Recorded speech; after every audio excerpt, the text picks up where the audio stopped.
இதுவரை single post கூட போடாமல் இருக்காங்க. லாஸ்ட் கவர்மெண்ட் எலெக்ஷனுக்காக தேர்தலுக்காக ஒரு 2400 அப்ளிகேஷன் போடுவோம். நாங்கள் அப்பயே கேட்குறோம் 13 வருஷத்துக்கு ஒரு 20,000 காலி பண்ணி சொல்லியிருக்கேன். சின்னையா கூட சொன்னாங்க ஒயின் ஷாப்பில் கூட 5 பேர் வேலை செய்யணும். ஸ்கூலில் ஒரு டீச்சர் வச்சு ஏன் வேண்டி அப்படின்னு சொல்லி ஒரு கேட்கணும். ஐயாவும் அறிக்கை கொடுத்துருந்தாங்க.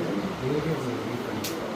லாஸ்ட் டைம்ல இருந்து அவங்க பிரச்சனை வேக்கண்டி 20,000 ப்ளஸ் இருக்குது. எலிஜிபிள் ஆன எல்லாருமே வயசு வந்து பார்த்தீங்கன்னா 40 ப்ளஸ். கிட்டத்தட்ட 21,515 பேர் இருக்கிறது.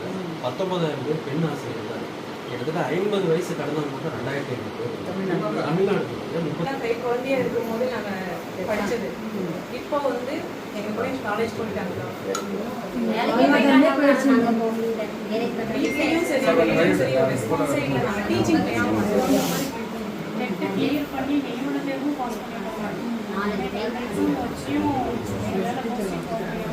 வேகன்சி இருக்கு போட்டது வேகன்சி மாட்டவே எந்த வாழ்க்கையை எதுவுமே கருதாமல் போயிடுவோம். அப்படியே இருக்கும் பேக்கே இருக்கும்.